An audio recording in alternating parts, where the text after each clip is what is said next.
It's November. We're tired. The days are short and dark, but we forge ahead, putting one foot in front of the other in hopes that we'll have the farm put to bed by the time winter shows up for keeps. Not nearly as enjoyable as the promise of spring planting is the inevitable fall cleanup. With miles of wheat fabric and drip tape stuck under thousands of staples about to freeze in the ground, it's time to hustle. You're in the way.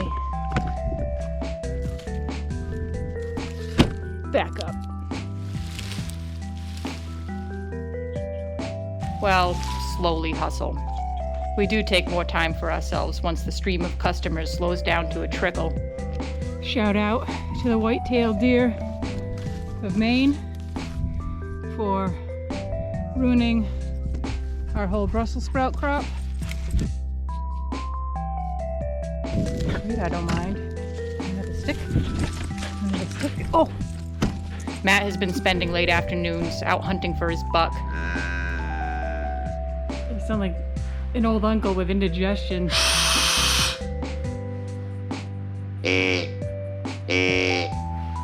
As for me, I've been lovingly building an inventory of farm products for my last event of the season on December 3rd, a holiday sale at the Silverton Barbecue restaurant next door.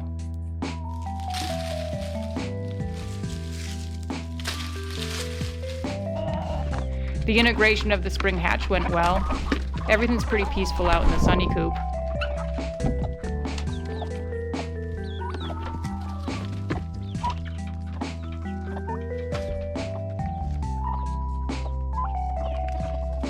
I wish I could say the same for the barn coop, but...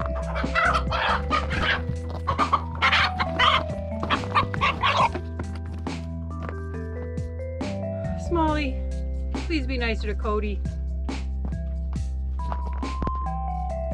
Smalls has been my buddy now for 5 years, and I've never seen him on such a rampage as the last few months. If you've been following us for a while, you know that he no longer serves a practical purpose here, after many years of fathering multiple generations of healthy poults. He's just become too old and awkward to successfully mate.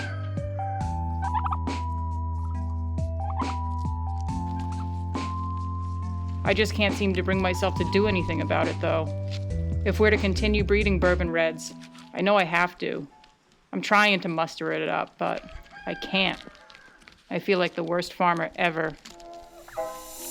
I've got the blues, I feel so lonely. I'd give the world if I could only. I've got the blues, I feel so lonely. I'd give the world if I could only make you understand. It truly would be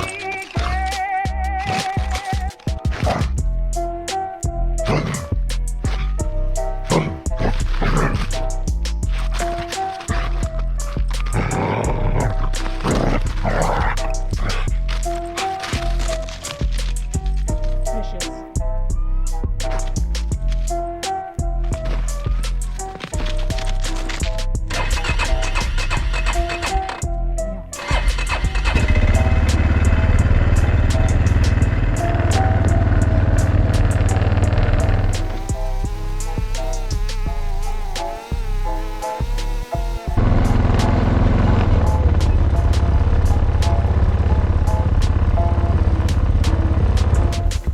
Okay, tipping time.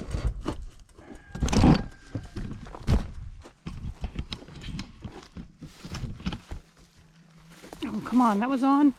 Oh, there goes my battery. All right, I'm gonna take this one just to here.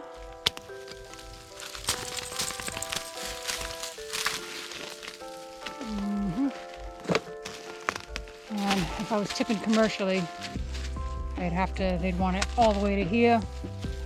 But I'm tipping sustainably. This is my own grove, so I want to keep these intact because these will become dominant and become my tips for next year.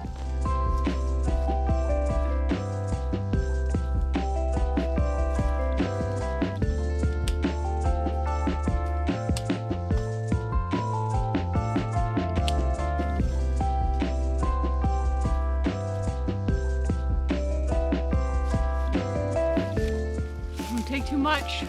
We won't have any for next year. Oh, easy.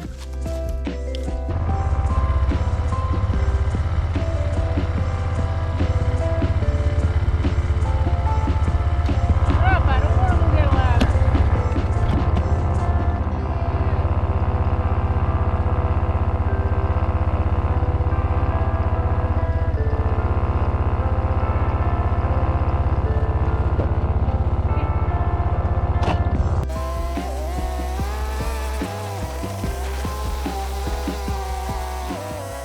Whoa, whoa, whoa, whoa, whoa. Alrighty. Whew. I smell like Christmas. And turkey shit. But mostly Christmas.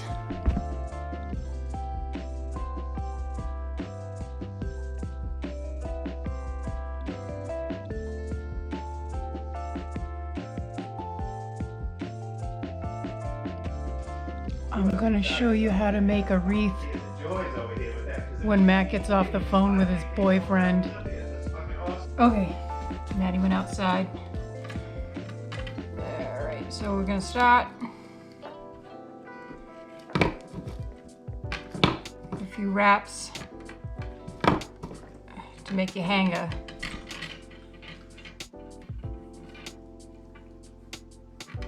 I mean, there's no real scientific knots you can do with tie wire. So I just kind of wrap it around a million times. So I know it's not going anywhere. Feels good, nice and tight. Maybe give it a couple twists. Good, good. And then you're gonna lose that thing. So tie something on it so you can find it again.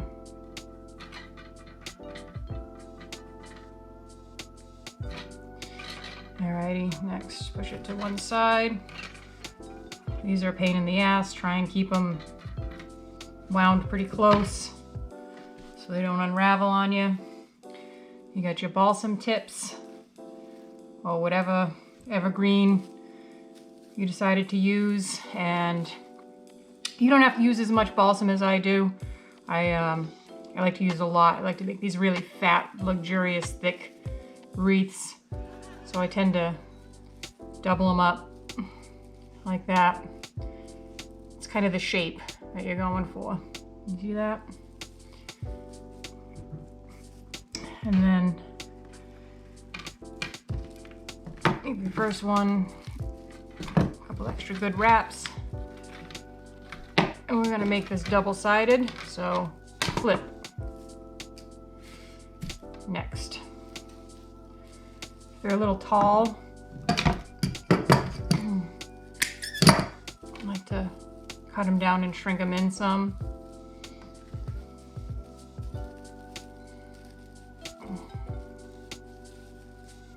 And lay that right over the backside of that. Give it 2-3 wraps and flip. I'll take your little hanger, push it out of the way to the other side, and then you just keep going. I'm gonna put this one here.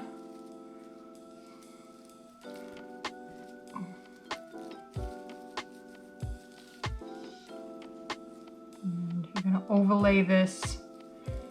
So you want to cover up your seam each time, but you want to be making the circle as you go. So you don't want to go here again. You want to push it down about like that. 2-3 wraps and flip.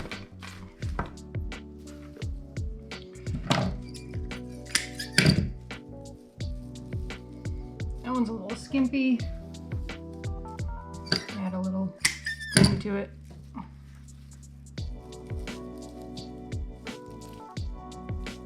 Overlay.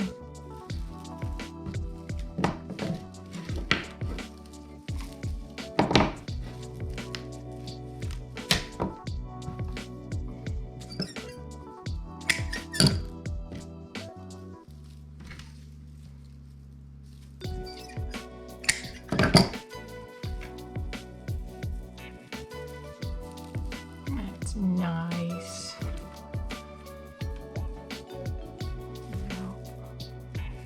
There.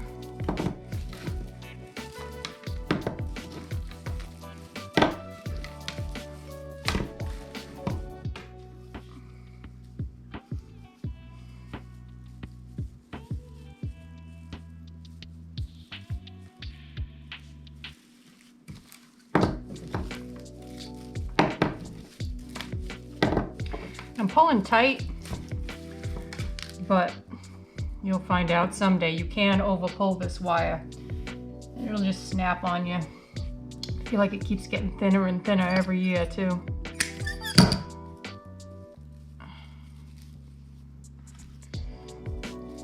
But society's a cheap bastard nowadays. Oh, sorry, that's not Christmas talk.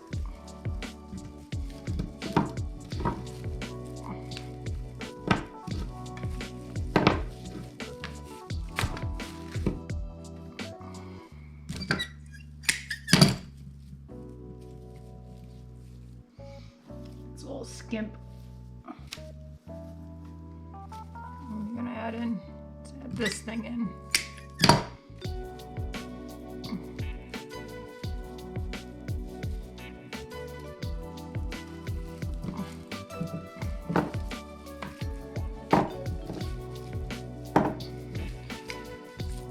And this particular size was ordered by my awesome friend Erica at Crazy for Garlic.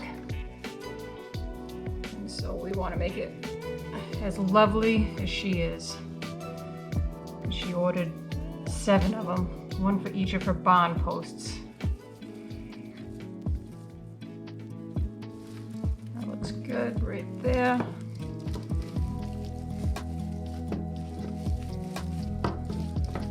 Get that out of there. I love the art of wreath making. You can take this process and apply it to so many different materials. For now, I'll keep it simple, traditional, and smelling delightful with this classic balsam fir wreath. My cousin, Matthew, taught me this skill many years ago. Now I'm teaching you, and eventually, hopefully, you will teach someone else.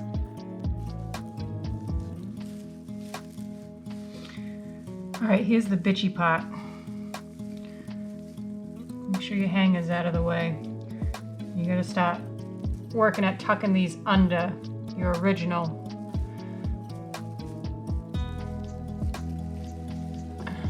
And make sure you're not wiring stuff on the backside accidentally.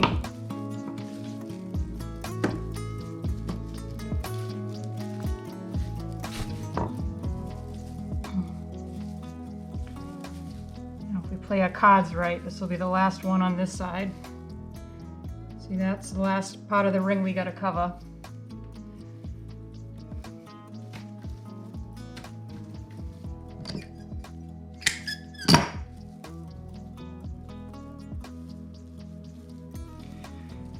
So we go up and under. We cover that metal ring entirely. Like that. Watch your wire on the back side.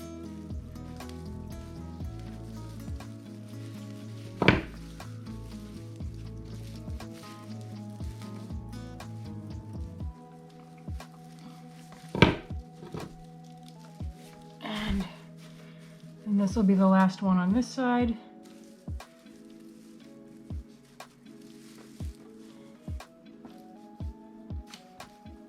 I don't like you. I don't like you. I don't like you. I don't like you. You. You.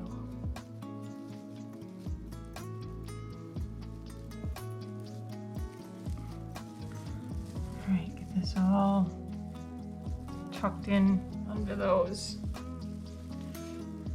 And then this is usually where I screw it all up because I accidentally wire it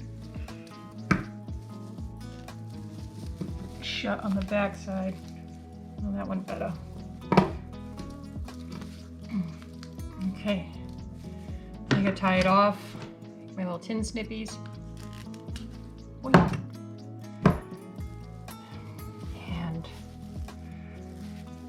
wrap it here, there, everywhere.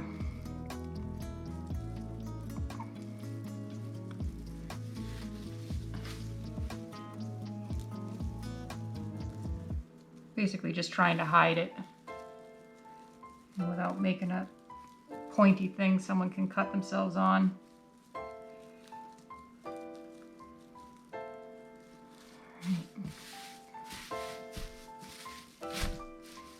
And if you can't tell where it begins and where it ends, then you've done pretty good.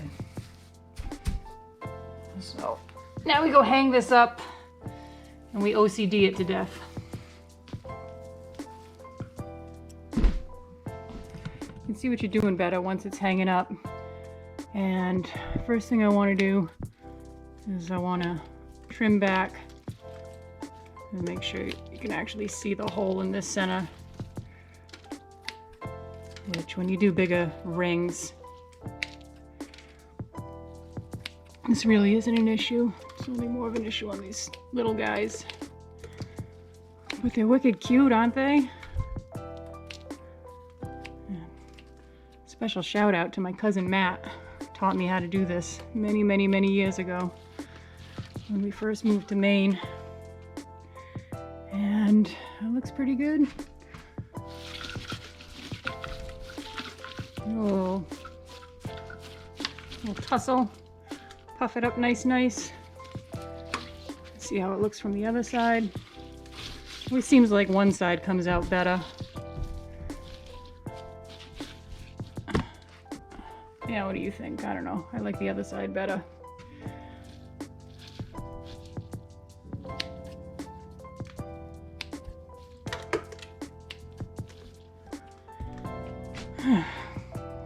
How'd you like that camera work? Nice, huh?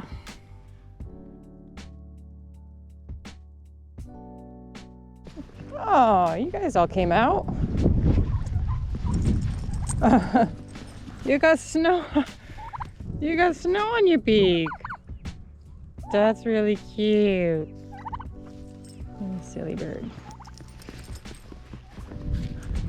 Oh, Radar, you brought Barry outside? Barry's an inside toy.